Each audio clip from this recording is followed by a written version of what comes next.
අපි වෙමු සීලක බොදු දරුවෝ. දරුවනේ අපි ගිහි ජීවිතය ආශ්‍රිත සිරිත් සම්බන්ධව පාඩමේ දෙවෙනි කොටසත් එක්ක එකතු වෙලා ඉන්නේ. දරුවනේ අද අපි පාඩමේ සාකච්ඡා කරන්න බලාපොරොත්තු වෙන්නේ ගිහි ජීවිතයේ ඊටම වැදගත් සිරිත් කොටසක් වන ආවා විවාහ චාරිත්‍ර පිළිබඳ.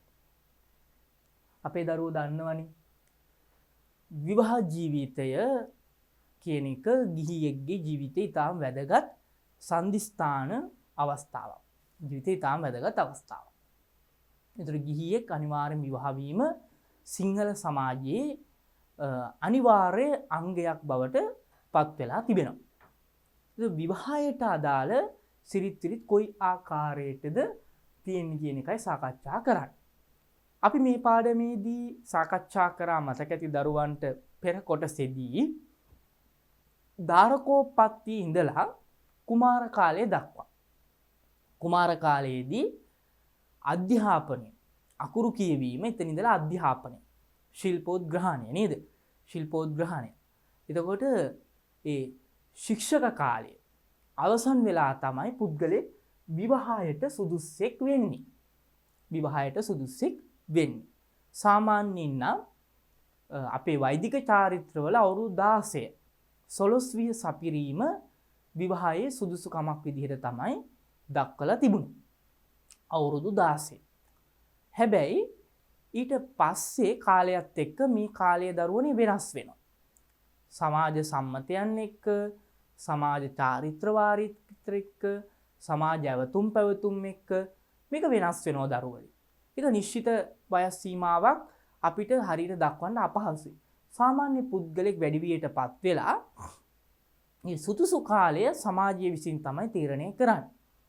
දැන් අද නම් සොළොස්වීම විවාහ වීම සමාජය අනුමත කරන්නේ නැහැ. අද සාමාන්‍ය පුද්ගලෙක් අවුරුදු 20වත් අභිභවා ගියාම තමයි විවාහ වීම සමාජය විසින් අනුමත කරන්නේ. හැබැයි එදා ಭಾರತೀಯ වෛදික සමාජය තුල ඒ සොළොස්විය ලංකාවෙත් ඒ කාලය තිබිලා තිබෙනවා. කොහොම වුණත් මේ ආවා විවාහ චාරිත්‍රවලට බුදුදහම කොයි විදිහටද බලපෑම් එල්ල කරලා තියෙන්නේ කියන එක අපි මේ පාඩමේදී සාකච්ඡා කරන්න බලාපොරොත්තු වෙනවා. ගිහියන්ට විවාහ වීම බුදුදහම අනුමත කරලා තියෙනවා. බ්‍රහ්මචර්යාව බුදුදහම අනුමත කරන ප්‍රධාන දෙයක්. ඒ බ්‍රහ්මචර්යාව අදාළ වෙන්නේ පැවිදි උතුමන්ට. පැවිදි උතුම තමයි බ්‍රහ්මචර්යාව. බ්‍රහ්මචර්යානුග්‍රහය නේද? බ්‍රහ්මචර්යාව අනුදැන වදාරලා තියෙනවා. හැබැයි ගිහි අය එතනින් මෙහා පැවිදි මේ විවාහ ජීවිතයට ඇතුළත් වීම බුදුදහම අනුමත කරලා තියෙනවා. විවාහය කියන කාරණේ. ඒ විවාහය ධාර්මිකව ධර්මයට අනුගතව සමාජ හිතවාදීව යහපත්ව ගත කරන ආකාරයක් බුදුහාමුදුරුවෝ දේශනා කරලා තියෙනවා. ඒක අපිට ත්‍රිපිටක සාහිත්‍ය පුරා අඳුර ගන්න පුළුවන්. මේ විවාහ වීම සහ විවාහයට අදාළ ඒ ඇවතුම් පැවතුම් ඒ නිපුණතා ඒ පෞරුෂ ලක්ෂණ මොනවාද කියන එක පුද්ගලයා සතුව තිබිය යුතුයි. ඒ කාරණා සම්බන්ධව අපි මේ පාඩමේදී සාකච්ඡා කරන්න බලාපොරොත්තු වෙන්නේ. විවාහය සම්බන්ධ සිරිත් ගත්තත් දරුවනේ ඒට විශේෂයෙන්ම ಭಾರತೀಯ ආభాසය බලපාලා තියෙනවා. අපි පෙර පාඩමේ සාකච්ඡා කරා අපේ රටේ සිරිත් වලට සංස්කෘතියට ඉන්දීය වෛදික සිරිත් වල පදනම ප්‍රධාන වශයෙන් වැටිලා තියෙනවා. ඒ පදනම මත ඉඳලා තමයි අපේ රටේ තිබුණු ආවාහ විවාහ ක්‍රමත් එක්ක බුදුදහම සම්මිශ්‍රණය වෙලා මේක ගොඩනැගිලා තියෙන්නේ. ප්‍රධාන වශයෙන්ම විවාහය කියන සංස්ථාන විවාහය කියන කාරණේදී ප්‍රධාන වශයෙන් අඳුර ගන්න පුළුවන් වෙන්නේ වෛදික සිරිත් විරේ. මොකද සිද්ධාර්ථ කුමාරයාත් විවාහ වූ බව අපි දන්නවා. සාමාන්‍යයෙන් ඕනෑම බුදුවරයෙක් විවාහ දිවියටපත් වෙලා දරුවෙක් ලැබුණෙන් පස්සේ තමයි මහා බිඩිස්ක්‍රමණය සිද්ධ කරලා ලෞතර බුද්ධත්වයට පත් වෙන්නේ. ඒතර විවාහය සමාජ සම්මතය තුලින් පුද්ගලයෙක් තුල තිබිය යුතු නිපුණතාවක් විදිහට ඒ ಭಾರತೀಯ සමාජය අගය කරලා තියෙන පුද්ගලයෙක් විවාහ වීම. නිසි වයසේදී විවාහයට පත් වීම. විශේෂයෙන්ම කාන්තාව පැත්තෙන් ගත්තා නිසි වයසේදී දියණියක් විවාහ කර දීම පියෙකුගේ කාර්යභාරයක් විදිහට සලකලා තියෙනවා. මනුස්මෘතියේ තියෙනවා නිසි වයසේදී විවාහයට පත් නොකරවන දියණියක් සිටින පියා ගර්හාවට ලක් වෙනවා කියලා. ඒතර නිසි වයසේදී දියණියක් විවාහයට පත් කිරීම දෙමව්පියන්ගේ යුතුයකමක් විදිහට ಭಾರತೀಯ සංස්කෘතිය තුලත් අගය කරලා තියෙනවා. ඒ ලංකාවේ සිංහල සංස්කෘතියේ තියෙන දෙයක්. සිංහල සමාජයේ නිසි වයසට පැමිණුණු දියණිවරු විවාහ කර දෙන්න දෙමව්පියෝ විශාල උනන්දුවක් දක්වනවා. එහෙම විවාහ කර දීමට හැකියාව නොලැබෙනවා නම් ඒ දෙමව්පියෝ කනස්සල්ලටපත් වෙනවා. දුකට දොම්නසටපත් වෙනවා. ඒතකොට දරුවන් නිසි වයසේදී විවාහපත් කිරීම දෙමව්පියන්ගේ කාර්යභාරයක් විදිහට දක්වලා තියෙනවා. ඒතර ඒ කාර්ය දෙමව්පියන් ඉටු කළ යුතු යුතුයකමක් විදිහටයි සිංහල සමාජය සලකන්නේ. ඒ අනුව ඒ කාර්ය ගැළපෙන පරිදි සිද්ධ කිරීම ඉතාම වැදගත් වෙනවා. උභය කුල පාරිශුද්ධ භාවය කියන එක සිංහල සමාජය සලකලා තිබෙනවා. කොහොම වුණත් මොකද්ද මේ විවාහය කියලා කියන්නේ? තරුණයෙකුට පිටතින් තරුණියක ගෙනවි සරණ කර දීම ආවහ යනුවෙන්ද තරුණියක පිට තරුණයෙකුට සරණ කර දීම විවාහ නමින්ද හැදින්නේ. ආවහ විවාහ කියන එකේ අර්ථ දෙක. ආවහ කියන්නේ කුමක්ද? විවාහ කියන්නේ කුමක්ද කියන එකයි එතනදී දක්වලා තියෙන්නේ. මේ විශේෂයෙන්ම මතක තබා ගන්න. ආවහ කියන්නේ තරුණයෙකුට පිටතින් තරුණියක ගෙනවි සරණ කර දීම. තරුණයෙකුට පිටතින් තරුණියක ගෙනවි සරණ කර දීම ආවහ. විවාහ කියලා කියන්නේ තරුණියක පිට තරුණියෙකුට සරණ කර දීම විවාහ කියලා හඳුන්වලා තිබෙලා තියෙනවා. ඒත් එක්කම විවාහ වෙන්න සුදුසුකම් තියෙනවා. ඕනම දෙයකට සුදුසුකම් තියෙනවනේ. අන්න ඒ වගේ විවාහයටත් සුදුසුකම් ගණනාවක් තියෙනවා. ඒ මොනවාද කියන එක තමයි අපි බලන්න ඕන. ඒතර විවාහයට සුදුසුකම් මොනවද? විශේෂයෙන්ම නිසි වයස එළඹෙන්න ඕන. නිසි වයස සම්පූර්ණ කරලා තියෙන්න ඕන. තරුණියක් සහ තරුණයෙක් විවාහ වෙනකොට ඒ අය කායික වශයෙන් පරිපූර්ණ භාවයකටපත් වෙන්න ඕන. මානසික වශයෙන් පරිපූර්ණ භාවයකටපත් වෙන්න. සමාජමය වශයෙන් පරිපූර්ණ භාවයකටපත් වෙන්න ඕන. එහෙම නැතුව විවාහ සංස්ථාවකට යන්න බෑ. සොළොස්විය කියන එක ಭಾರತೀಯ සමාජයේ තිබුණාට අද අධ්‍යතන සමාජයේ වෙනකොට දරුවෝ අපි දන්නවා ඒක වෙනස්. අද සමාජය අවුරුදු 16 විවාහ වීම අනුමත කරන්නේ නැහැ. අද සමාජයේ සාමාන්‍යයෙන් දරුවෙක් අවුරුදු 20 25 දක්වා ඉගෙන ගන්න. ඒතර ඉගෙනගෙන අවසානයේ තමයි විවාහය කියන එකටපත් වෙන්න ඕන. මොකද අධ්‍යාපනික වශයෙන් Taman යම් නිපුණතාවක් ලබා ගන්න ඕන. මේ නිපුණතාව ලබා ගත්තයින් පස්සේ තමයි පුද්ගලෙක් විවාහයට සුදුස්සෙක් වෙන්නේ. දැන් මංගල සූත්‍රයේ තියෙනවනේ නේද? ශිල්ප ශාස්ත්‍රය ඉගෙනගෙන තියෙනවා. බාහු සච්ඡංච සිප්පංච විනයෝච සුසික්කිත සුභාසිතාච ආවාචය තමංගල මුත් බාහු සච්ඡංච බාහුශෘත භාවය ශිල්ප දැනීම. ඒතර පුද්ගලයෙක් තුළ දැනුමත් ඒත් එක්කම ශිල්ප පිළිබඳ අවබෝධය. ශිල්ප කියලා කියන්නේ තමන්ගේ ජීවනෝපායක් කරගෙන යාම සඳහා ඔහුට තියෙන හැකියාව. කෘෂි කර්මාන්තය කරනවා නම් කෘෂි කර්මාන්තය කිරීමට ඔහුට තියෙන නිපුණතාව. වඩු කර්මාන්තය කරන වඩු කර්මාන්තය කිරීමට ඔහුට තියෙන නිපුණතාව. ගෘහ නිර්මාණ කර්මාන්තය කරන ගෘහ නිර්මාණ කර්මාන්තය කරන තියෙන නිපුණතාව. වෛද්‍ය වෘත්තිය කරන වෛද්‍ය වෘත්තියේ නිපුණතාව. ඉංජිනේරු වෘත්තියේ ඉංජිනේරු නිපුණතාව. ගුරු වෘත්තියේ ගුරු වෘත්තියේ නිපුණතාව. අනිත් නිපුණතාව. ඒ නිපුණතාව සම්පූර්ණ කරලා නිසි වයසට ආපු කෙනෙක් තමයි විවාහයට සුදුස්සෙක් බවට පත් වෙන්නේ. පැරණි සමාජයේ නම් ජීවනෝපාය ක්‍රමය සකස් කරගත්තේ පුරුෂයා මත. ඒක පුරුෂයා තමයි යපුන් කර්මාන්තේ කරේ. ඒ කියන්නේ රැකී ආරක්ෂාව කරේ. කාන්තාව නිවසේ කටයුතු බලා සොයා ගනිමින් ඇය කටයුතු කරා.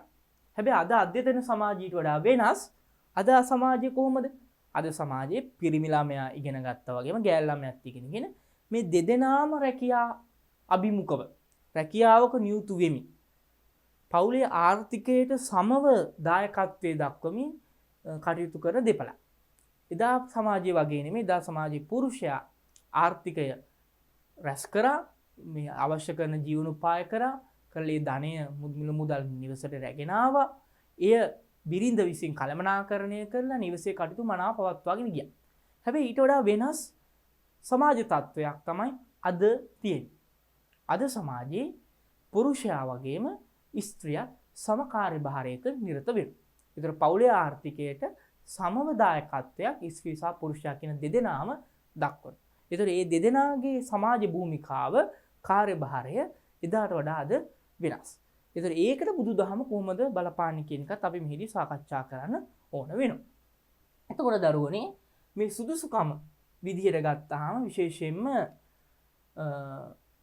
නිසි වයස ඉතාම වැදගත් වුණා. ඒ නිසි වයස සම්පූර්ණ කර තිබීම. ඒක නීතිමය කාරණයක් බවටත් පත් වෙලා තියෙනවා. මොකද නිසි වයස සම්පූර්ණ වීම. ඒත් එක්කම හැකියාව. ඒක සුදුසුකමක්. අපි දන්න සිද්ධාර්ථ කුමාරයා විවාහ වීම සඳහා අවශ්‍ය කරන නේද? ඒ කුමාරිකාවක් සොයා ගැනීමේදී ගැටලුවකට මුහුණ දුන්නා. මොහු කිසිම ශිල්ප ශාස්ත්‍රයක් දන්නේ නැහැ කියලා ශාක්‍ය වංශිකයන් චෝදනා කළා. ඒක ශිල්ප දැක්වීමක් කරා. ඒක ශිල්ප කියන එක විවාහයේ සුදුසුකමක්. ශිල්ප ශාස්ත්‍ර දැනීම කියන්නේ ඔහුට යම් ජීවන වෘත්තියක් නියැලීමේ හැකියාව. මොකද විවාහයකින් පුද්ගලයෙක් වගකීම් සමුදායකට පත් වෙනවා.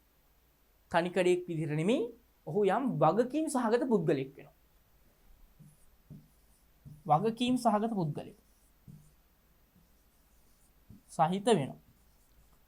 ඒකට මේ වගකීම් සහිත වීමත් එක්ක ඔහු තුළ මනා පෞරුෂයක් ගොඩනගෙන්න ඕන. විශේෂයෙන්ම තමන්ගේ බිරිඳගේ පාර්ශ්වය රැක බලා ගැනීම සහ තමන්ගේ පාර්ශ්ව දෙක නඩත්තු කරන්න, රැක බලා ගන්න, ඒ පෝෂණය කරන්න ශක්තිය ඔහු තුළ තියෙන්න ඕන. ඒ විවාහයත් එක්ක තමයි පුද්ගලයෙක්ට ලැබෙන්නේ. අපි දන්නවා අතිථි බලි, ඥාති බලි, පුබ්බපේත බලි, රාජ බලි, දේවතා බලි ආදී දේව බලි පවත්වන්න. ඒතකොට ඒවටවත් ආර්ථික ශක්තිය. ඒ ආර්ථික ශක්තිය ඔහුට ගොඩනගෙන්න ඕන. ඒතකොට අන්නේ කාරණා සුදුසුකමක් විදිහට තියාගෙන තමයි විවාහය සිද්ධ වෙන්නේ. ඒත් එක්කම විවාහයේදී තව වැදගත් වෙන කාරණා චරිත පාරිශුද්ධිය. චරිතවත් බව කියන එක හරි වැදගත් වෙනවා. චරිතවත් බව පුද්ගලයාගේ ජීවිතේ චරිතවත් බව වැදගත් වෙනවා. මේක විශේෂයෙන්ම අද සිංහල සමාජයේ කාන්තාවගේ චරිතවත් බව පතිවත කියලා හැඳින්නුවත් එදා සිංහල සමාජයේ මේක දෙපැත්තම උභය පාර්ශ්වයේ. පුරුෂයෙකුගේ කුමර බඹසර, ස්ත්‍රියගේ කුමරි බඹසර. මේ දෙපැත්තෙම පාරිශුද්ධ බව බඹසර කියලා කියන්නේ බ්‍රහ්මචර්යාව. පාරිශුද්ධ ජීවිතයක් ගත කරපු බව.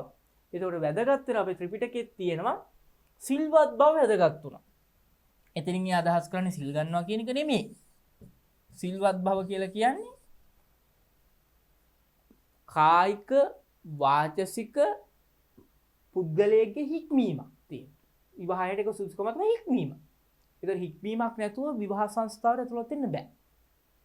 යම්කිසි ඉඳුරන් দমনය කිරීමේ හැකියාවක් තියෙන්න ඕන. ඒතර එහෙම කෙනාට තමයි විවාහ සංස්ථාවට ඇතුළත් වෙන්න පුළුවන්කම ලැබෙන්නේ. විශේෂයෙන්ම ඉවසීම කියන ගුණය තියෙන්න ඕන. ඉවසීම කියන්නේ ගුණයක්. ඒතර ඉවසීම කියන එක විවාහ ජීවිතේ ඉතා වැදගත් වෙනවා. අනිත් එක ඇහුම්කන් දීම. අනිත් කෙනාගේ අදහස්, අන් මතයන්ට ගරු කිරීම. නේද? සහයෝගයෙන් වැඩ කිරීමේ හැකියාව. මෙන්න මේ වගේ නිපුණතා පුද්ගලයෙක් තුළ තිබුණාම ඒක තමයි සුසුකමක් බවට පත් වෙන්නේ. ඒක සිල්වත්කමත් ඉතාම වැදගත් වෙන අවස්ථාවක් තියෙනවා. මේ සිල්වත් බව කියලා කියන්නේ විශේෂයෙන්ම පන්සිල්වත් රකින්න කෙනෙක් වෙන්න ඕන. ඒ කියන්නේ පන්සිල් රැක්කොත් තමයි පෞල් සංස්ථාව ආරක්ෂිතව ගෙවන්න පුළුවන් වෙන්නේ නේද? ඒතකොට එහෙම නැතුව ඔහු කාමභෝගී ජීවිතයකට නැඹුරු වෙන කෙනෙක් නම් නේද? ඔහු තුල පරිහානිකර ලක්ෂණ තියෙනවා නේද? ඉත්ති දුත්තෝ, සුරා දුත්තෝ, අක්ක දුත්තෝ චයෝනරෝ, ලද්දන් ලද්දන් විනාශේති තම්පරා භවතෝ මුඛ ඉස්ත්‍රි දූර්ත වීම, සුරාවට දූර්ත වීම, සූදුවට දූර්ත වීම. ඒ දූර්ත භාවයේ තියෙන කෙනෙක් වුණොත් සිල්වත් බව නැත්තම් ඔහුට විවාහ ජීවිතේ සුදුස්සෙක් වෙන්නේ නැහැ. ඔහු විවාහ ජීවිතය අසාර්ථක වෙනවා. ඒතකොට ලෞකිකව ඔහු ජීවිතය අසාර්ථක වෙනවා කියලා කියන්නේ ලෝකෝත්තර භාවයත් ඔහුගේ අභාවයට යනවා. ඒතකොට උභය පාර්ශ්ව ලෞකික ලෝකෝත්තර කියන දෙපැත්තම දියුණු මට්ටමකට ඇති කරගන්න විවාහය ඉතාම වැදගත් අවස්ථාවක්. එතකොට විවාහය කියලා කියන්නේ වගකීම් සමුදායක් දරන, ඒ වගකීම් සමුදාය මනාව ඉටු කරන, ඒ මනා වගකීම් සමුදාය ඔස්සේ සමස්ත සමාජයක් පෝෂණය කරන. විශේෂම තමන්ගේ මව් පාර්ශවය, තමන්ගේ පිය පාර්ශවය, බිරිඳගේ මව් පාර්ශව, පිය පාර්ශව ආදී ඒ ඥාතීන් එක්ක සුහදතාවයක් ඇති කරගෙන ඒ ඇත්ත එක්ක මනා පෞරුෂයකින් යුතුව ගනුදෙනුවක් කරන්න පුළුවන් තැනක් තමයි විවාහය කියලා කියන්නේ. එතකොට එහිදී සුදුසුකම් වැදගත්. ඊළඟට දරුවනේ මේ ඥාති විවාහ ක්‍රමයක් තියෙනවා. මේක අපේ රටේ විතරක් නෙමෙයි ಭಾರತයේ තියෙන දෙයක්. විශේෂ ඥාතීන් අතර විවාහය සිද්ධ වෙලා තියෙනවා. මේක ඇවැස්ස විවාහය කියලා කියන ඇවැස්ස නෑ කමානු. නෑ නමස්සිනා විවාහය. ඒක සිංහල සමාජයේ නීති අනුකූල අයිතියක් විදිහට තිබිලා තියෙන ඇවැස්ස නෑ නමස්සිනා විවාහය. ඒක ඉන්දියාවෙත් තිබිලා තියෙනවා ඥාති විවාහ. ඒ පවුල තුලම විවාහය සිදුවීම. මේ තම සහෝදර සහෝදරියන් අතර විවාහය සිංහල සමාජය අනුමත කරන්නේ නැහැ. ඒක සමලේකුල විවාහය සිංහල සමාජය අනුමත කරන්නේ. ඒක සම්භාවිත විවාහ ක්‍රමයක් විදිහට සිංහල සමාජය අනුමත කරේ නැහැ. හැබැයි ඥාති විවාහය සිංහල සමාජය අනුමත කර ඇවැස්ස විවාහය. ඒක මහනුවර යුගයේ සිංහල සමාජයේ ඊටාම කැපී පෙනෙන ලක්ෂණයක් වුණා මෑතක් දක්වා. සිංහල සමාජයේ මේ ලක්ෂණය තිබුණා. හැබැයි අද මේ ඥාති විවාහ ක්‍රමය කෙමින් දුරස් වේගෙන යනවා. මොකද හේතුව අද තාක්ෂණික දියුණුවත් එක්ක විවාහයට අවශ්‍ය සුදුසු පුද්ගලයෝ විශාල දුර බැහැරින් සොයා ගැනීම හැකියාවක් තිබෙනවා. ඉස්සර ඈත අතීතයේ එහෙම නෙමෙයි විවාහයට අවශ්‍ය කරන ඒ ගමින් හෝ පිට ගමකින් ආසන්න ගමකින් තමයි හමු වුනේ. මොකද ඒ තාක්ෂණයත් එක්ක තාක්ෂණය හා ප්‍රවාහනයේ තිබුණු අපහසුතාවයත් එක්ක. හැබැයි අද විවාහය ඊට වඩා වෙනස්. අද තමන්ගේ ආසන්න කෙනෙක්ට වඩා බොහෝ දුර බැහැර කෙනෙක් විවාහ කරගන්න නැඹුරුතාවක් තිබෙනවා. ඒක විශේෂයෙන්ම රටකින් රටක් අතර විවාහය සිද්ධ වෙනවා වෙන්න පුළුවන්. ඒත් එක්කම දේශයෙන් දේශාන්තරයක් අතර, ප්‍රදේශයෙන් ප්‍රදේශාන්තර අතර වෙන්න පුළුවන්. ඒතකොට ඒ සිද්ධ වෙන්නේ ප්‍රධාන වශයෙන්ම ඒ කාරණේ මත. එතකොට දරුවනේ මේ ඥාති විවාහය සාමාන්‍යයෙන් අපේ සම්ප්‍රදායේ තිබුණා. ඒ තිබුණු එක අද නම් ටිකෙන් ටික මේක වියකී යන දෙයක්. මොකද මේ ඥාති විවාහය ඒ තරම්ම අද සම්භාවිත මට්ටමකට ඇවිල්ලා නැහැ. හැබැයි පැරණි සමාජයේ මේ ඥාති විවාහය ඊටාම පිළිගත්තු මට්ටමක තිබුණු බව අපිට අඳුර ගන්න පුළුවන්කම තියෙනවා. දායාද කියලා කියන්නේ විවාහයෙන් ලැබෙන උරුමය. මේක ඒ තරම් වැදගත් කාරණයක් නෙමෙයි. විශේෂයෙන්ම සිංහල සමාජයේ මේ දායාද පැවරීම කියන එක සිද්ධ වෙන්නේ විවාහයෙන් අනතුරුව දෙමව්පියන්ගේ සතුට මත දරුවන්ට යමක් ලැබෙනවා. ඒක අනිවාර්ය කාරණයක් උනේ නැහැ. හැබැයි නූතනයේ වෙනකොට මේක විශේෂයෙන්ම දකින්න ලැබෙනවා දෑවැද්ද කියලා. මේක දෑවැද්ද කියලා හඳුන්වනවා. දෑවැද්ද කියලා. ඒ කියන්නේ නිශ්චිත භෞතික වස්තු ප්‍රමාණයක් ලැබීම විවාහයක් එක්ක. ඒක විවාහ ගනුදෙනුවක් දක්වා දියුණු වෙලා තිබෙනවා. විශේෂයෙන්ම මේක මුල් කාලේ නම් විශේෂයෙන්ම පුරුෂයාගේ පැත්තෙන් ස්ත්‍රියගේ දෙමව්පියන්ට ලැබුණු දෙයක් විදිහට තමයි සලකලා තියෙන්නේ. විශේෂයෙන් බුරුමේ වගේ රටවල් වල බෞද්ධ ආభాසයත් එක්ක දුවණියක් විවාහ කරගන්නකොට ඒ පුතුණුවන් විසින් තමයි ඒ දියණියගේ දෙමව්පියන්ට දායාද පැවරීම සිද්ධ කරේ.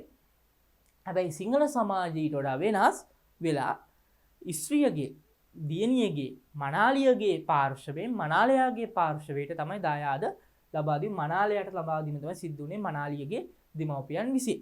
ඒ දායාද පැවරීම. ඒක අද ඒ තරම ටික අඩු වෙලා තියෙනවා අද සමාජයේ. අද අපි මේ සාකච්ඡා කරන සමාජ වපසරිය තුල තරුණ ප්‍රජාව මේ දායාද පිළිබඳ සැලකීම ඊතරම් දකින්න ලැබෙන්නේ නැහැ. හොඳ ලක්ෂණයක්. හැබැයි මීට දශක ගණනාවකට පෙර ලංකා සිංහල සමාජය ගත්තොත් මේ සමාජය තුළ මේ දායාද පැවරීම කියන එක ඉතාම ඉහළින් සලකා බලලා තිබෙනවා. මොනවද විවාහය තුළින් ඒ අයට ලැබෙන්නේ කියන එක. එතකොට ඒ දේ මත විවාහය තීරණය කිරීමත් ඒ විවාහයෙන් අනතුරුව ඒ පුද්ගලයන්ට සැලකුම් ලැබීම ඒ සමාජයේ පවුල තුළ ලැබෙන ස්ථානය පිළිබඳව සැලකුම් ඒ අයට ඒ පවුලේ සමාජය තුළ ලැබෙන තැන පිළිබඳව තීරණය වෙන සාධකයක් බවට මේ දායාදය පත් වුණා. ඊටාම සෝචනීය තත්ත්වයක් බවට පත් වුණා. හැබැයි අද අධ්‍යයනය වෙනකොට සමාජයේ ටිකක් ප්‍රබුද්ධ මට්ටමකට පත්වීමත් එක්ක මේ දායාද පිළිබඳ ඊතරම් සැලකීමක් අපිට දකින්න ලැබෙන්නේ නැහැ. මේක ඊතරම් අපිට දකින්න ලැබෙන්නේ නැහැ. මේ ටිකක් වියකී ගිහිල්ලා තියෙන මට්ටමක් අපිට අඳුරගන්න පුළුවන් වෙනවා. කොහොම වුණත් මේ දායාද පිළිබඳ සලකා බැලීමේදී අපි විශේෂයෙන් සලකා බලන්න ඕන කාරණේ. එහෙත් අපි දන්න දෙමව්පියෝ දරුවන්ට Tamanට උරුමයෙන් ලැබෙන දේවල් පැවරීමක් සිද්ධ කරන සතුටින් ඒ අයගේ අභිවෘද්ධිය සඳහා. ඒක සිංහල සමාජය අනුමත කරනවා. ඒ සුදුසු පරිදි දායාද පැවරීම දෙව්පියන්ගේ කාර්යභාරයක් විදිහට සිංහල සූත්‍රයේ බුදුහාමුදුරුවෝ දක්වලා තියෙනවා නේද? අපි දන්නවා. ඒක සිංහල සූත්‍රයේ දක්වලා තියෙන පරිදි ඒ ලබා දෙන දායාද දරුවෝ ආරක්ෂා කරනවා. අනේ කිතා වැදගත්. දායාද ආරක්ෂා කිරීම.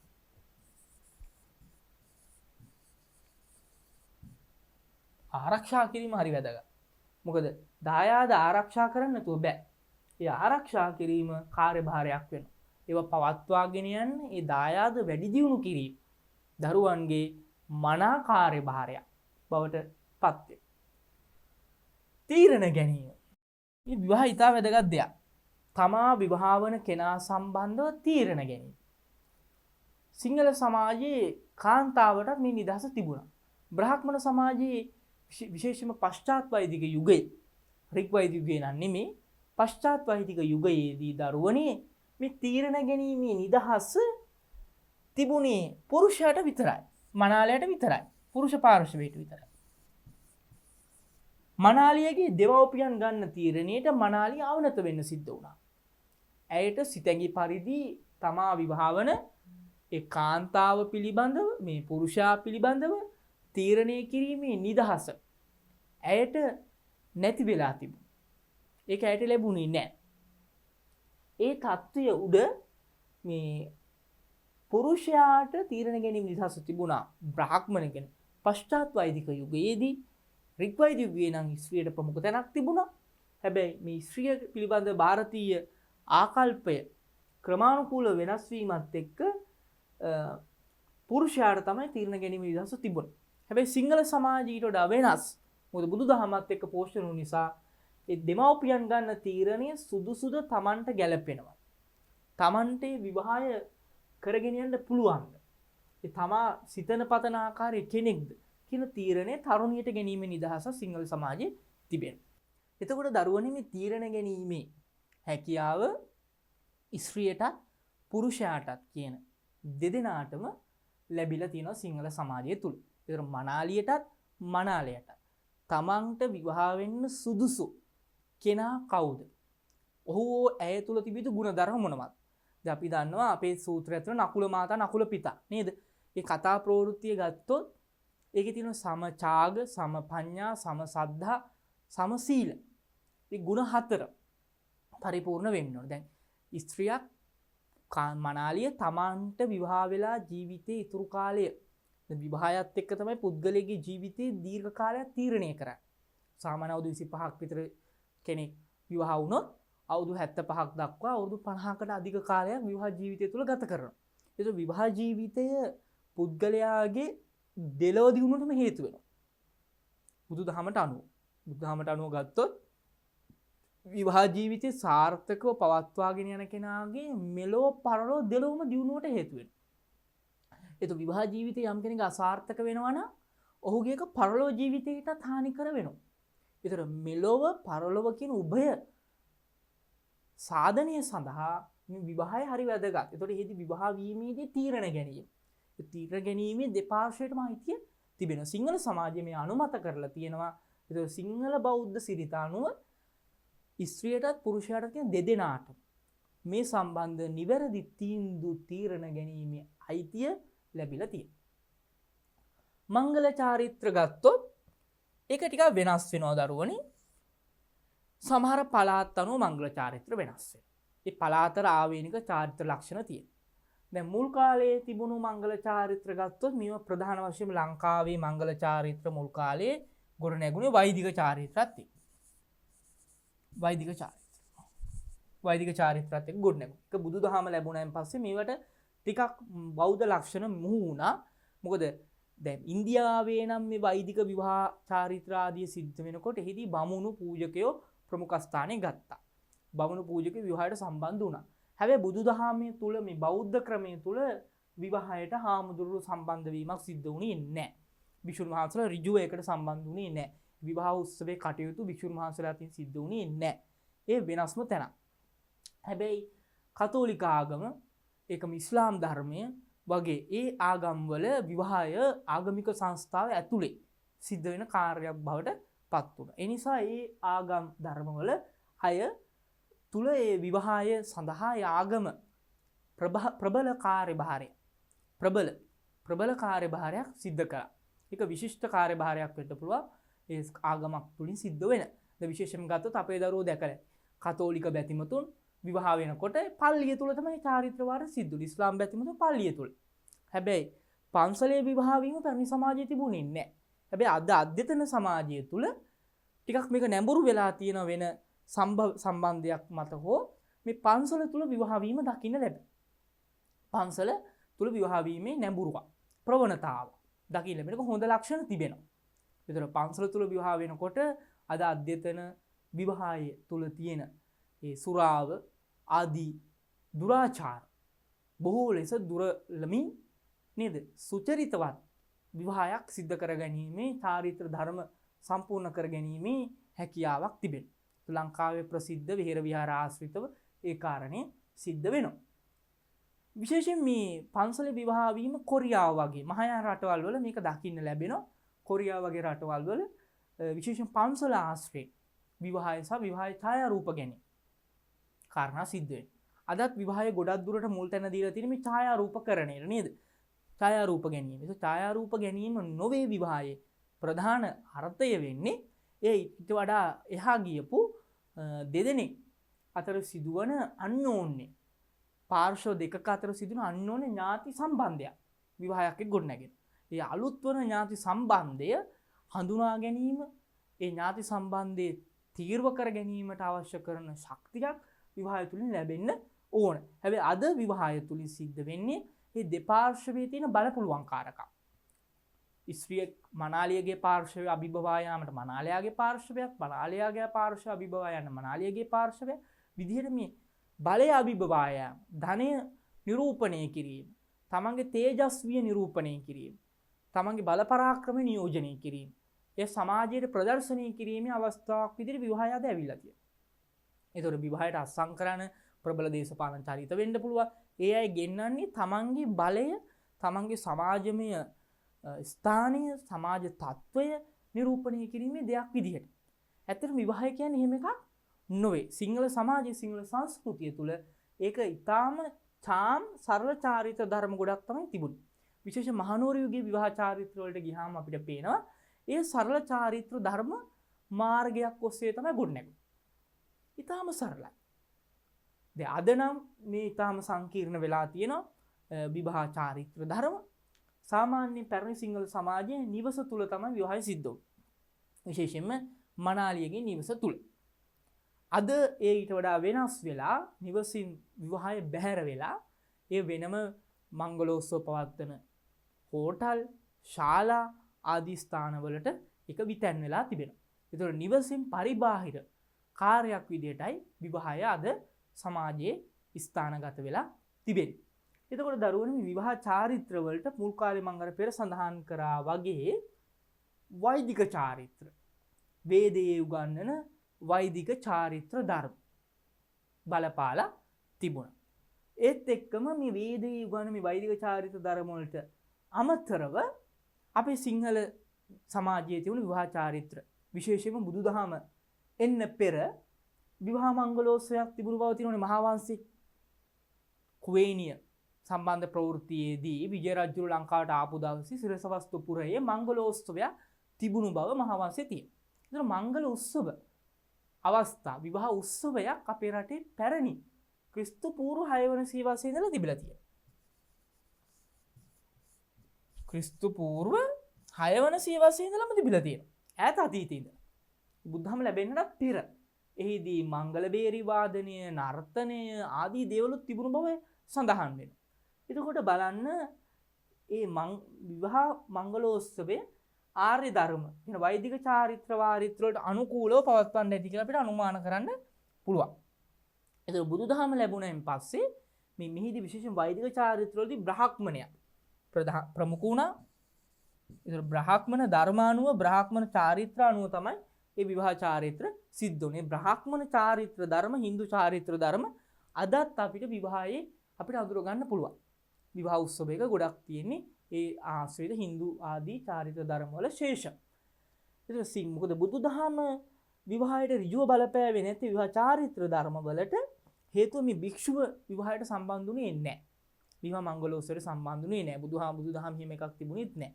හැබැයි වෙනත් ආගම් දහම් වල ඊට වෙනස්. දැන් කතෝලික දහමේ පල්ලියේ විවාහය සිද්ධ වෙනකොට ඒ පියතුමා ප්‍රමුඛ කාර්යභාරයක් විවාහයේ දරන.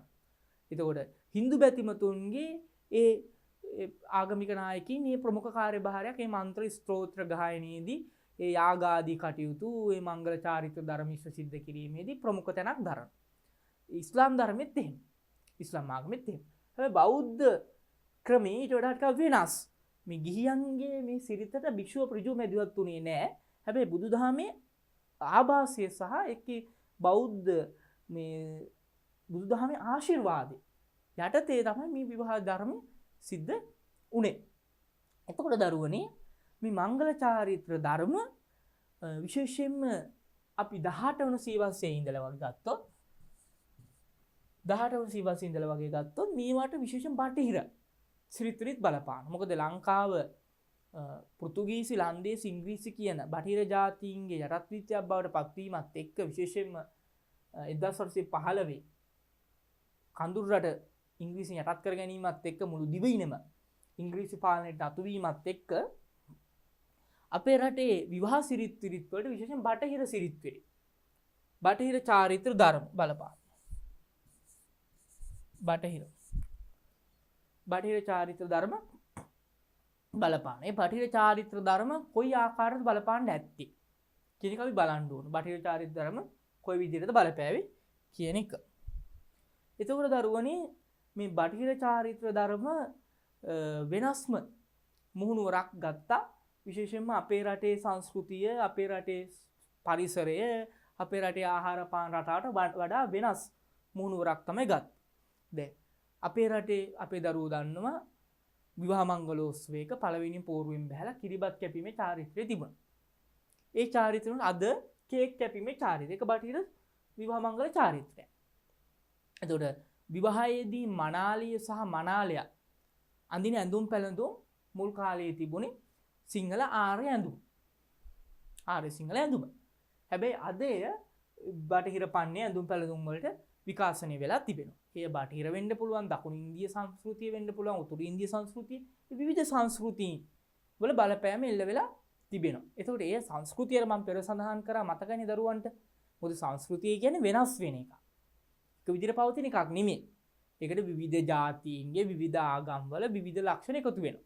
එකතු වෙමින් වෙනස් වෙමින් පවතින එකක් තමයි සංස්කෘතිය කියලා කියන්නේ. ඒතකොට මේ විවාහය ආශ්‍රිත සිරිත් විරිත් වලට ඒ බටහිර සංස්කෘතිය, ඒකම දකුණු ඉන්දියානු, උතුරු ඉන්දියානු ආදී විවිධ සංස්කෘතික ධර්ම බලපාලා තිබෙනවා. ඒක සාමාන්‍ය ලක්ෂණයක විවාහයක ඕනම දෙයක ඇති වෙන්න පුළුවන් දෙයක්.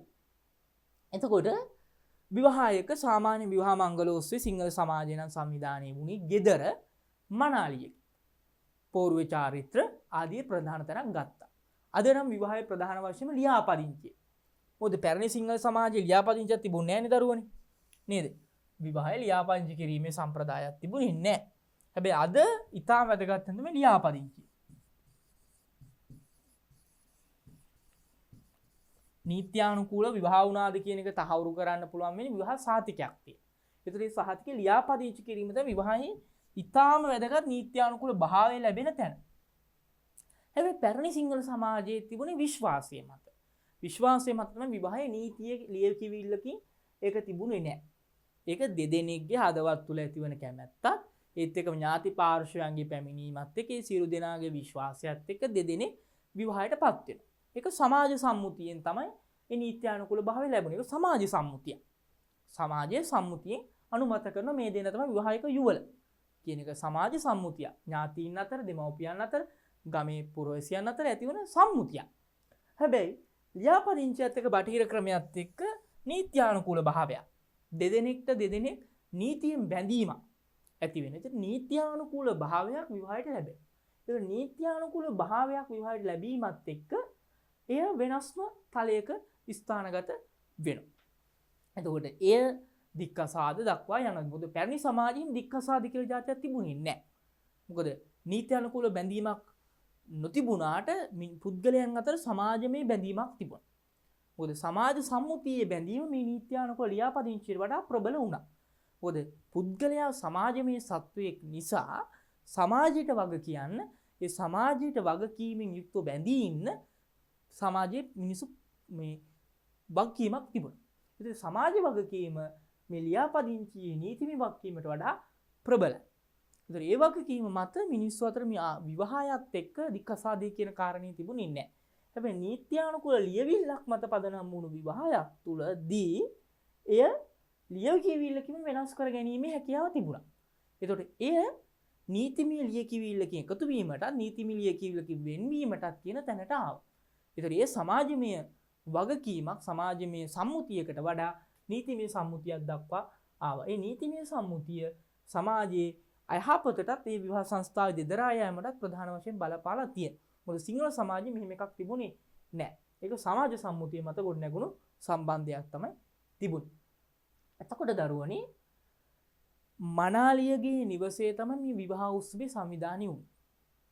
එතකොට ඒට මනාලයාගේ පැමිණීම සිද්ධ වෙනවා.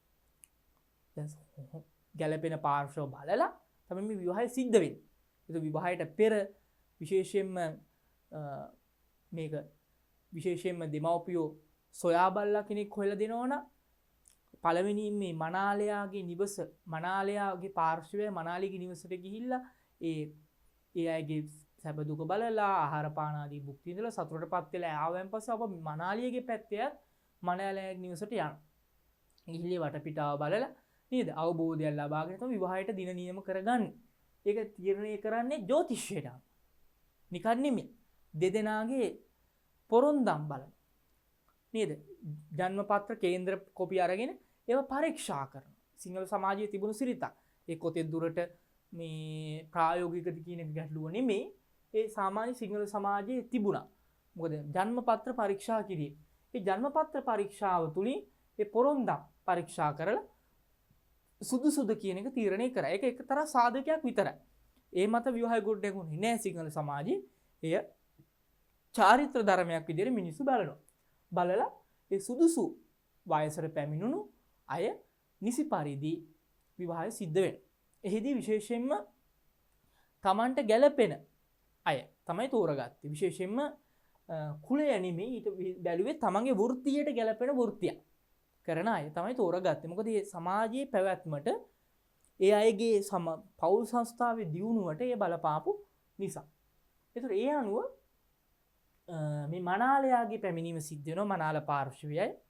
ඒ එනකොට චාරිත්‍රයක් විදිහට අපි දන්නවා විවාහයේදී මේ මනාල පාර්ශවයයි පැමිණෙනකොට ඒ අය මේ මනාලයා පැමිණෙනකොට පාවඩිලලා පැරණි සමාජයෙන් ආදනයක වෙන්නේ නැහැ.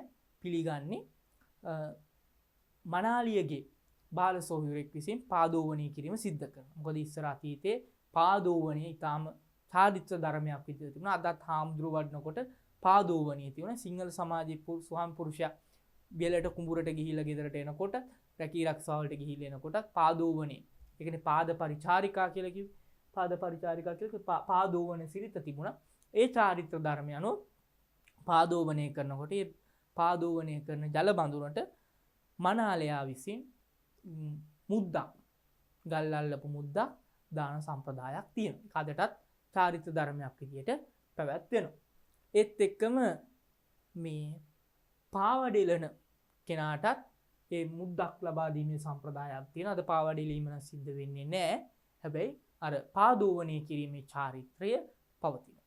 ඒ අවස්ථාවේදී මනාලියගේ පාර්ශ්වයේ වැඩිහිටි දෙපළක් ඇවිල්ලා ඒ මනාලයාගේ පිරිස පිළිගැනීමේ සම්ප්‍රදායක් තියෙනවා. එහිදී මනාලයාගේ පාර්ශ්වයේ පිරිස විසින් බුලත් අතක් දෙනවා.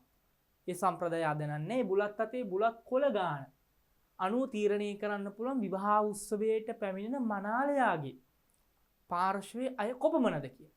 ඒ අයගේ සංඛ්‍යාවට බුලත් කොළ ටික දෙන 아무තුන් ගණන් කරන්න ඕනුනේ නෑ. ඉතාම වැදගත් වුණා මංගල උත්සවේ සංවිධාන කටයුතු කරගෙන යනකොට. ඒක එහෙම ආවෙන් පස්සේ තමයි මේ පෝරුවේ චාරිත්‍ර පටන් ගන්න. මේක ඉතාම වැදගත්. මේකේ වෛදික චාරිත්‍ර ගොඩක් හඳුර ගන්න පුළුවන් වෙන්නේ මේ පෝරුවේ චාරිත්‍රවල. පෝරුව කියන එක සාමාන්‍ය මේක කොහොඹ ලීයක් තමයි මුල් කාලේ යොදාගෙන තියෙන. අද නම් ඒක විශේෂ දැව වර්ගයක් කියලා නෑ. හැබැයි මේක කොහොඹ ලීයක් තමයි පැරණි සම්ප්‍රදායේ මේකට පාවිච්චි කරේ.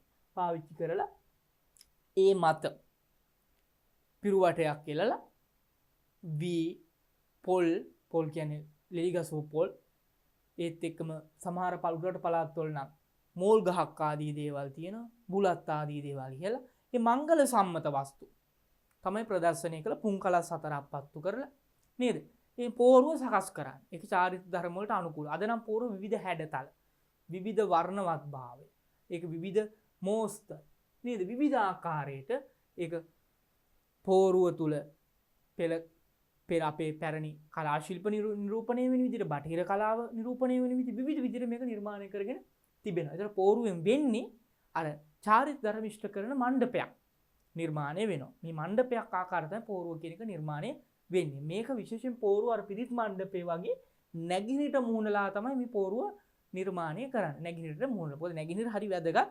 මොකද සූර්යයා උදා වෙන මේ දිශාව විදිහට තමයි නැගිනිට සැලකුවේ. ඒ නැගිනිහිරට මුහුණලා තමයි මේ පෝරුව නිර්මාණය කළේ. ඒත් එක්ක මේ පෝරුවේ චාරිත්‍රවලදී විශේෂයෙන්ම මේ මනාලයා වම් පසිනුත් මනාලිය දකුණු පසිනුත් තමයි පෝරුවට ගොඩ වෙන්නේ. මනාලයා වම් පසිනුත් මනාලිය දකුණු පසිනුත් ගොඩ වුණාම ඒ චාරිත්‍ර ධර්ම සිද්ධ වෙනවා. ඒ චාරිත්‍ර ධර්ම සිද්ධ වෙනකොට නැකතර තමයි පෝරුවට ගොඩ වෙන්නේ. ඒවට නැකත් තියෙන. විශේෂ මනාලයා තමන්ගේ නිවසෙන් පිටත් වෙනවා. ඒකට නැකතක් තියෙනවා. වෙලාව සුබ වෙලාවක්. පෝරුවන් නගිනකොටත් ඒකට සුබ වෙලාවක් තියෙනවා. ඒතර මේ සුබ වෙලාවල් වලට අනුව තමයි සිද්ධ වෙන්නේ. විශේෂයෙන් මේ රහව් කාලය ආදී නේද? අසුබ වෙලාවල්.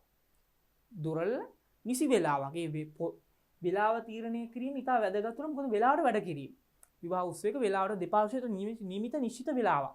ඒ වෙලාවට ඒ කටයුතු සිද්ධ කිරීම ඉතාම වැදගත් වුණා. ඒක ජ්‍යොතිෂ පැත්තේ කෙසේ හෝ ඒවා ඒ නිසි වෙලාවට වැඩ කිරීම සිංහල සමාජයේ තිබුණු චාරිත්‍ර ධර්මයක්. එතකොට දරුවනේ මේ මනාලයාගේ පැමිණීමතේ පෝරුවේ චාරිත්‍ර ආරම්භ වෙනවා. එහිදී විශේෂයෙන්ම අතැඟිලි එක්කොට බඳිනවා. බැඳලා පැන් මේ වක් කරනවා. නේද? අත්පැන් වක් කරනවා කියලා අපි කියන්නේ. අතපැන් වක් කරනවා.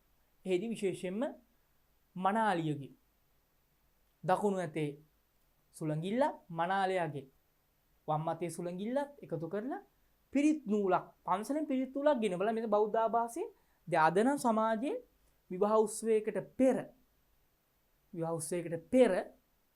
පෙර දිනේ දානයක් පූජා කිරීමේ සම්ප්‍රදායක් තියෙනවා. දානයක් පූජා කර මහා සංඝරත්නය පූජා කරලා ආශිර්වාදන සෙත්ප්‍රි සජ්ජායනාව සිද්ධ කරගන්න. ඒක පන්සලට හරි ඇවිල්ලා ඒ සෙත්ප්‍රි සජ්ජායනාව අලුතෙන් විවාහපත් වන යුවලට බුද්ධ ධම්ම සංඝ කියන ත්‍රිවිධ රත්නයේ ආශිර්වාදය ලබා දෙන්න සෙත්පිරිස් සජ්ජායනාව සෙත්පිරිස් සූත්‍ර දේශනාව සිද්ධ කරනවා. ඒ සෙත්පිරිස් සූත්‍ර දේශනාව තුලින් ඒ අයට ඇති වෙන්න පුළුවන් අපල උපද්‍රවය ඒත් එකම යම් කිසි හානියක් ඒක තියෙන ධර්මයානුභාවයෙන් ඒක යටපත් වේවා කියලා ආශිංසනය කරනවා. ආශිංසක එහිදී හාමුදුරුවෝ රුදානියෙන් වළඳලා උපදෙස් දීමක් කරනවා. වැඩිහිටි හාමුදුරුවමක් විවාහපත් වෙන යුවලට ධර්මානුකූලව ජීවත් වෙන්නේ කොහොමද? බුදුදහමේ විවාහය කියලා කියන්නේ මොකක්ද? බුදුහාමුදුරුවෝ විශේෂ නකුල මාතා නකුල පිතා චරිත දෙක අපි අරගෙන උපදෙස් දෙනවා. සම සද්ධා, සම ත්‍යාග, සම පඤ්ඤා ආදී මේ සම ගුණ ඇති කර ගැනීම තුලින් මේ භවයේ පමණක් නොව සංසාරිකව නිර්වාණය දක්වා හොඳ අමු සැමියන් විදියට මේ සංසාරේ හමු වෙන්නේ ප්‍රාර්ථනා කරපු උදාාර චරිත වල ගුණ ලක්ෂණ සහිත බණ අනුශාසනාවක් සිද්ධ කරනවා. එතන බෞද්ධ ආభాසය එතන තියෙනවා. මේ අවස්ථාවේදී ලබා ගන්න පිරිත් පෑන් සහ පිරිත් නූල්. අදත් පන්සල් වලින් ඇවිල්ලා විවාහයක්පත් වෙනකොට පෝරුවේ චාරිත්‍ර වල වශයෙන් පිරිත් පෑන් සහ පිරිත් නූල් පන්සලින් අරගෙන ඇවිල්ලා ඒ පිරිත් නූල තමයි ගැට ගහන්නේ. ඉතින් බලන්න බෞද්ධ ආభాසනේ පිරිත් නූල. පිරිත් නූල ගැට ගහලා පිරිත් පෑන් තමයි ඒ අෂ්ටක කියනවා කියලා අපි කියන අෂ්ටක කියන. ඒවට වෙනම ඉන්නෝ අෂ්ටක පෝරුවේ චාරිත්‍ර සිද්ධ කරන කෙනෙක්. ඔහු අෂ්ටක ගායනය සිද්ධ කරනවා. අෂ්ටක කියන ඒ අෂ්ටක කියද්දී ඒවරත් තියෙන බුදු ගුණ. බුදුන් විශේෂයෙන් මේ අෂ්ටකවලදී අපේ පැරණි චාරිත්‍රය මතක් කරනවා. මොකද්ද? එදා සිද්ධාර්ථ කුමාරයා මහාමායා මේ යශෝදරා දේවිය විවාහ කර ගැනීමේ මංගල අවස්ථාව සිහිපත් කරන. මේ බුද්ධ චරිතයේ ඒ විවාහය සම්බන්ධ සදානුස්මරණීය අවස්ථාව. මොකද බුද්ධ චරිතය ඊටාම නේද පරමාදර්ශී යුවලක් තමයි සිද්ධාර්ථ සහ මේ යශෝදරා චරිතය. ඒ සිද්ධාර්ථ සහ යශෝදරා චරිතය පරමාදර්ශී චරිතයක් විදිහට ආදර්ශයට අරගෙන ඒ අවස්ථාවේ සෙත් ප්‍රාර්ථනා කිරීම සිද්ධ කරනවා. ඒතකොට සෙත් ප්‍රාර්ථනා කළා ඒ පෝරු අතංගිලි බැඳලා ඒ පිරිත් පැන් තමයි වක් කරන්නේ. පිරිත් පැන් තමයි පැන් කෙන්ඩියේ වක් කරන්නේ. ඒතකොට ආශිර්වාදි පිරිතේ ආශිර්වාදි ධර්මයේ ආශිර්වාදි පිරිත් සූත්‍රවල ආශිර්වාදි ඒ ලබා දීමක් සිද්ධ කරනවා. ඒක බලන්න මේ බෞද්ධ ආభాසය එතන තියෙනවා. ඒත් එක්කම විශේෂයෙන්ම ඉන්න අනතුරුව අර පෝර්වේ චාරිත්‍ර වලින් අනතුරුව මේ ජයමංගල ගාථා සජ්ජායනය සිද්ධ වෙනවා. ජයමංගල ගාථා. ඒ ජයමංගල ගාථා කියලා කියන්නේ බුදුහාමුදුරුවෝ ඒ ගුණ ඇතුළත් අෂ්ට ගාථා 8ක් ජයමංගල ගාථා ගායනා කරනවා.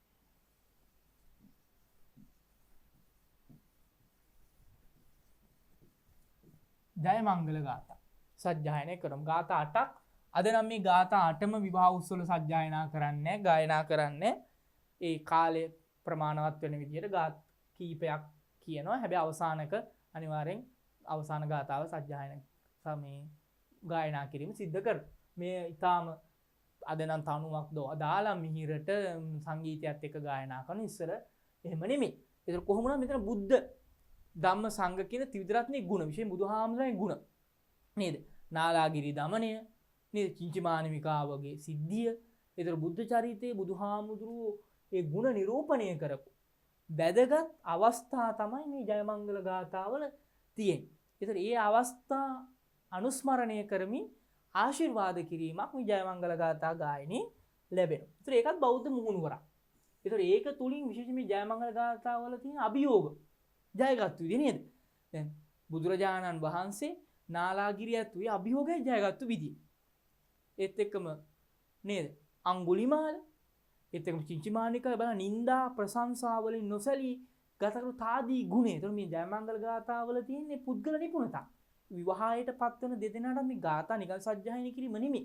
ඒ බුදුහාමරෙන් ගුණ තාදී ගුණය අටලෝ දහමින් කම්පා නොවීම ලාභ අලාභ යස ආයස නිന്ദා ප්‍රශංසා සැප දුක් මේවෙන් කම්පා නොවි නේද? සේලෝ යතා එක ගනෝ වාතේනන සමීරති ඒවා නිന്ദා ප්‍රශංසාසුන සමිජ්ජන්ති පණ්ඩිතා නේද? මහා මේරු පර්වතය වගේ මේ අටලෝ දහමින් නොසැලී අකම්පිතව ජීවිතේට මුහුණ දෙන්න අවශ්‍ය ශක්තිය ලැබෙන්න කියන එක කියන්නේ. එතකොට ඒක ජීවිතයේ නිපුණතා. විවාහයට පත් වෙන දෙදෙනා මොන අභියෝග, බාධක, කරදර, චිත්ත පීඩා මොනදී ආවත් ඒවට නොසැලී එඩිතරව යෙහෙන් මුහුණ දෙන්න හැකියාව ලැබේවා කියන එක තමයි එතන ප්‍රාර්ථනාව. ඒක ඊටාම වැදගත් අවස්ථාව. ඒක පෝර්ව චාරිත්‍ර සිද්ධ වෙනවා. ඒක පෝර්ව චාරිත්‍ර සිද්ධ වෙලා අවසානයේදී පෝර්වෙන් බැහැලා පළවෙනිම දෙමව්පියන්ට බුලත් දීම චාරිත්‍ර සිද්ධ වෙනවා. දෙමව්පිය බුලත් දීමේ චාරිත්‍රය. මව් පාර්ශවයට පිය පාර්ශවේ ඒ දෙපැත්තෙම ඥාතීන්ට බුලත් දීම සිද්ධ කරනවා. ඒත් එක්කම ඊළඟට කිරිබත් කැපීමේ චාරිත්‍රයයි තියෙන්නේ. අද නම් ඒක කේක් කැපීමේ චාරිත්‍රයක්. පැරණි සමාජයක කිරිබත් කැපීම. මොකද කිරිබත් මංගල සම්මත වස්තුවක් විදිහට සැලකුවා. ඒක මංගල අපි දන්න මේ සුජාතාව විසින් පූජා කරන පළවෙනි කිරිපිඩු. ඒක කිරිබත කියන එක ඉතා මංගල සම්මත වැදගත් අවස්ථාවල අනුභව කරන ආහාරය සිංහල සමාජයේ කිරිබත් කැපීමේ චාරිත්‍රය සිද්ධ වෙනවා. ඒතකොට ඒ අනුව තමයි ඊතුරු චාරිත්‍ර ධර්ම සිද්ධ වුණේ. ඊළඟට මනාලියට ඔවාබස් දෙනවා. සාමාන්‍ය මනාලියට ඔබදා ලබා දීම සම්ප්‍රදායක් විදිහට තිබුණා. මොකද මේක සාමාන්‍ය විවාහයට පෙර සිද්ධ වෙන දෙයක්. මේ ඔවදන් දීම, ඔවාබස් දීම මේක මනාලියට පමණක් නොවේ. මනාලයට උපදෙස් දීම ඉතා වැදගත්. මොකද දෙදෙනෙක් අතර සිද්ධ වෙන සම්බන්ධයක් නේ. එතකොට මනාලිය වගේ මනාලය. සිංහල සමාජයේ මේ දෙකම තිබුණා. ප්‍රධාන වශයෙන් මනාලිය ඉස්මතු කරලා ගන්නවා. මනාලිය දෙන ඕදා.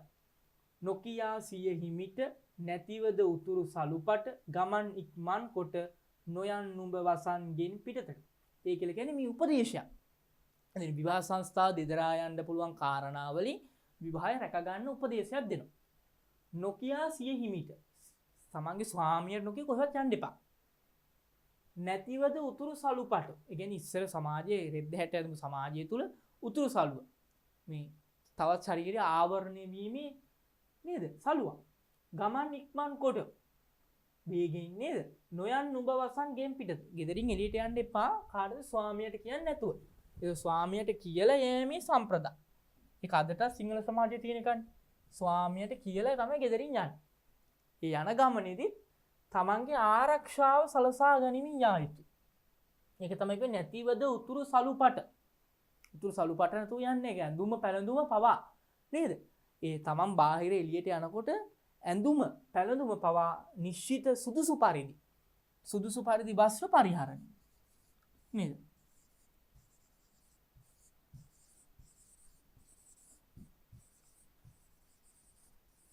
වස්ත්‍ර පරිහරණය ඒක පවා චාරිත්‍රයක් විදිහට තිබිලා තියෙනවා. නොයන් නුඹ වසන් ගෙන් පිටතට. අන්න ඒ වගේ උපදෙස් දීමේ සම්ප්‍රදායක් තිබුණා. ඒතර දරුවනි ධනංජය සිටුතුමා දීපු උපදෙස් ඒක ඉතා වැදගත්. මේ ඇතුළත ගිනි පිටට නොදී යුතුයි. මේක නිකන් ප්‍රහෙලිකාමේ ස්වරූපයේ උපදෙස් දෙන්නේ තමන්ගේ දියණියට. ඇතුළත ගිනි පිටට නොදී යුතුයි. විවාහයට යන දියණියට දෙන උපදෙස් 10ක් තියෙනවා. ඒ කියන්නේ gedara තියෙන ප්‍රශ්න එළියට දෙන්න එපා. මොකද මේ විවාහ සංස්ථාවේ දෙදරා යාමට හේතු වෙන්න පුළුවන්. පිටත ගින්න ඇතුළට නොගත යුතුයි. කියන්නේ බාහිර ප්‍රශ්න නිවස ඇතුළට ගේන්න එපා. දෙන්නහුටම දිය යුතුයි. ඒ කියන්නේ දෙන්නහුටම දිය යුතුයි, නොදෙන්නහුට නොදිය යුතුයි. ඒ කියන්නේ ණයක් එහෙම දෙනවනම් දෙන අයට දෙන්න, නොදෙන අයට දෙන්න එපා කියන අදහසයි ඒ කියන්නේ. ඒ ණයක් එහෙම දෙනවනම් මොකද විවාහ සංස්ථාවේ දෙදරා යාමට ඒක හේතු වෙන්න පුළුවන්.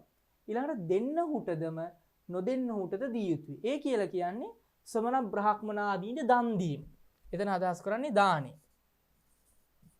දෙන්නහුටද නොදෙන්නහුටද දිය යුතුයි. ඒ කියන්නේ ශ්‍රමණ බ්‍රහ්මනාදී දන් දීම. සුවසේ හිඳගත යුතුය, සුවසේ අනුභව කළ යුතුය, සුවසේ නිදාගත යුතුය, ගින්න පිදිය යුතුය, ගෘහ දේවතාව වැඳිය යුතුය. මෙතන මේ සුවසේ හිඳගත යුතුය, සුවසේ අනුභව කළ යුතුය, සුවසේ නිදාගත යුතුය කියන ඉරියව් පැවැත්වීම. යහපත් ඉරියව් පැවැත්වීම වැදගත්.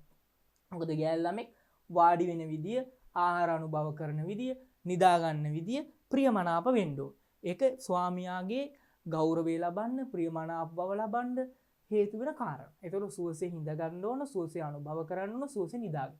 අන්න ඒ කාරණා. ඒතකොට ඒ කාරණා 10 අපේ දරුවෝ මතක තබා ගන්න. විභාගෙට ওই 10 අහනවා. මොනවද? ඇතුළත ගිනි පිටට නොදිය යුතුය. පිටත ගින්න ඇතුළට නොගත යුතුය. දෙන්නහුටම දිය යුතුය. නොදෙන්නහුට නොදිය යුතුය. දෙන්නහුටද නොදෙන්නහුටද දිය යුතුය. සුවසේ හිඳගත යුතුය. සුවසේ අනුභව කළ යුතුය. සුවසේ නිදාගත යුතුය. ගින්න පිදිය යුතුය. ගෘහ දේවතාවන් වැඳිය යුතුය. ඊළඟට දරුවනේ මේ උග්ග කියන තැනැත්තා දීපු අවවාද 5ක්. ඒක අංගුත්තර නිකායේ සඳහන් වෙනවා. අංගුත්තර නිකායේ සඳහන් වෙනවා කාරණා 5. සැමට පළමුව උදෙන්ම නැගිටිය යුතුයි. මොන දීන දෙන අවවාද. සැමට පළමුව උදෙන්ම නැගිටින්න ඕන. සියල්ල සොයා බලා සැමට පසුව නින්දට යා යුතුය. කරන කියන හැම දෙයක්ම හිමියාගේ අනුමැතියම සිදු කළ යුතුය. හිමියාගේ සිත් ගන්නා ලෙස හැසිරිය යුතුය. ප්‍රියමනාප තෙපොල් බිනිය යුතුය. ඊටම වැදගත් කාරණා 5. අපේ දුවරුන්ටත් හරි වැදගත්. සැමට පළමුව උදෙන්ම නැගිටින්න ඕන. ඒක බිරිඳ පවුලේ සියලු කටයුතු සකස් කරලා මවක් විදියට, ගෘහණියක් විදියට නේද? පවුලේ දියණියක් විදියට ඇයට විශාල කාර්යභාරයක් තිබෙනවා. ඒතකොට ඇය උදෙන්ම නැගිටීම ප්‍රියමනාප දෙයක්. බිරිඳ. එතකොට සියල්ලම සොයා බලා සැමට පසු නින්දට යනවා. මොකද ඇයට මවක් විදියට දරුවන්ගේ කාර්යභාරය, සැමියාගේ කාර්යභාරය නේ ඒ සියල්ල ඉෂ්ට කරන්න තියෙනවා. කියන හැම දෙයක්ම හිමියාගේ අනුමැතියෙන්ම සිදු කළ යුතුයි. කියන්නේ හිමියාගේ අනුමැතියෙන් කරනවා කියලා කියන්නේ දෙන සාකච්ඡා කරලා එළඹිලා තීරණයක් මත සිද්ධ කිරීම ඉතාම වැදගත්. ඒතකොට තීරණයක් මත සිදු කිරීම ඉතාම වැදගත් දෙයක්. එන හිමියාගේ සිත් ගන්නා ලෙස හැසිරෙන්න ඕන. ස්වාමි පුරුෂයාගේ සිත් ගන්න විදියට, ඔහුට ප්‍රියමනාප වෙන විදියට හැසිරෙන එක ඉතාම වැදගත්. ප්‍රියමනාප තෙපුල් බිනිය යුතුයි. අන්න වචනේ ඉතාම වැදගත්නේ. ඒක බිරිඳකට තියෙන ලස්සන වචන. හෘදයාංගම. හදවත ඇඳ බැඳ ගන්නා විදිහේ වාක් විලාසයක් තියෙනවා. විශේෂයෙන් වාක් සුචරිතය. බොරු කීම, කේලම් කීම, පරුස වචන කීම, හිස් වචන කීම ගැලපෙන්නේම නැහැ. ඒ වයින් වෙන් වෙලා සත්‍ය කතා කරමින් ප්‍රියමනාප දේවල් බිනිමින් කටයුතු කිරීම ඊටාම වැදගත් වෙනවා. හොඳයි. මේ පාඩමට අදාළ අභ්‍යාස ප්‍රශ්න බලමු.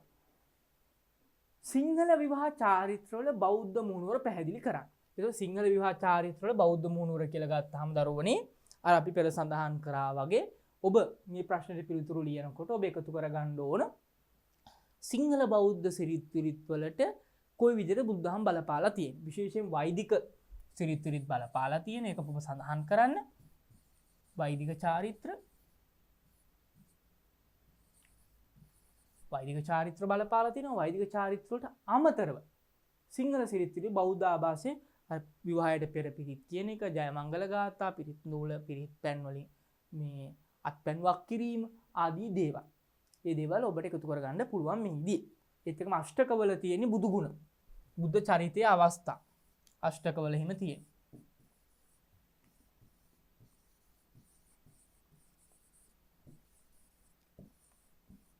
චරිතයේ අවස්ථා. මේ දේවල් ඔබ එකතු කරගන්න. ඊළඟ ප්‍රශ්නය දීග යන දුවට පියෙක් විසින් ලබා දිය යුතු උපදෙස් මොනවාද? අන්නේ උපදේශව බෞද්ධ උපදේශ විදියට ගන්න අපි අර පෙර සඳහන් කරා වගේ මෙන්න මේ කාරණා ටික. පියෙක් විසින් දරුවෙට දෙන්න ඕන, දියණියකට දෙන්න ඕන අවවාද. මෙන්න මේ කාරණා 10. ධනංජය සිටුතුමා දීපු කාරණා 10 ඔබ ලියලා පැහැදිලි කරන්න. ඇතුළත ගින්න පිටට නොදිය යුතුය. පිටත ගින්න ඇතුළට නොගත යුතුය. දෙන්නහුටම දිය යුතුය. නොදෙන්නහුට නොදිය යුතුය. දෙන්නහුටද නොදෙන්නහුටද දිය යුතුය. සුවසේ ඉඳගත යුතුය. සුවසේ අනුභව කළ යුතුය. සුවසේ නිදාගත යුතුය. ගින්න පිදිය යුතුය. ගෘහ දේවතාවන් වැඳිය යුතුය. මෙන්න මේ කාරණා 10. ඒත් එක්කම මේ කාරණා 5 උග්ග කියන්නේ අංගුත්තර නිකායේ තියෙන කාරණා සැමට පළමු උදෙන්ම නැගිටින්න ඕන. සියල්ල සොයා බලා සැමට පසුව නින්දට යන්න ඕන. කරන කියන හැම දෙයක්ම හිමියාගේ අනුමැතියෙන්ම සිදු කරන්න ඕන. හිමියාගේ සිද්ධාන්නා ලෙස හැසිරෙන්න ඕන. ප්‍රියමනාප තෙපුල් බෙනින්න. මෙන්න මේ කාරණා ටික එකතු කරගන්න ඕනේ මේ ප්‍රශ්නෙට පිළිතුරු ලියද්දී. දීග යන දුවට පියෙකු විසින් ලබා දිය යුතු උපදෙස්. ඒක පැහැදිලි කරන්න. ඊළඟට විවාහ ජීවිතයේ සාර්ථකත්වයේ සඳහා බුදුදහමින් ලබාගත හැකි ආදර්ශ පෙන්වන්න. අන්න විවාහ ජීවිතයේ සාර්ථකත්වයට බුදුදහමෙන් ගන්න පුළුවන් ආදර්ශ. මේකට ප්‍රධාන වශයෙන් සිංහාල සූත්‍රය පාවිච්චි කරන්න පුළුවන්. සිංහාල සූත්‍රය, පරාභව සූත්‍රය වගේ සූත්‍රවල කාරණා එකතු කරගන්න පුළුවන්. ඒතර බුදුදහම අනුව විවාහ ජීවිතය කරන විශ්වාසය නේද? ඉවසීම. ඒ ගුණ ධර්ම එකතු කරගන්න ඕනේ. විශ්වාසය, ඉවසීම, ඉවසීමේ වගේම තාදී ගුණය. තාදී ගුණය කියන බුදුහාමර තිබිච්ච ගුණයක් නේද? ඒතකොට ඒක අපි එකතු කරගන්න පුළුවන්. අටලෝ දහමින් කම්පා නොවීම නේද?